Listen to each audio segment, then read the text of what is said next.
For week 9 of my final major project, I continued with the mixing process. I didn't know much about delay, so I decided to do a bit more research and watch a video explaining tape delay, because that was the type of delay that was suggested I use in the tutorial I was watching. After doing some research, I learned about what the different controls do.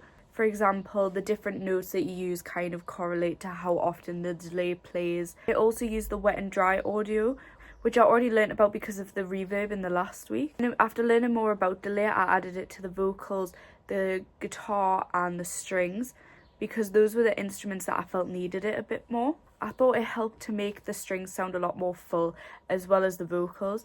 And for the lead guitar, I thought it brought it out a lot more, because especially in the chorus, the lead guitar is supposed to stand out, so I think delay really added to that. After that was done, I was ready to move on to the final step of the mixing process, which is automation.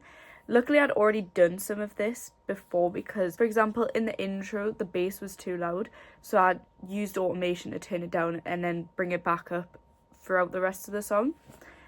With the strings and the piano, I also used automation to bring the volume of those up in the bridge of the song, because those two instruments are the main focus. And then I used automation to fade out the song at the end, because that's what it does in the original and I wanted to emulate that.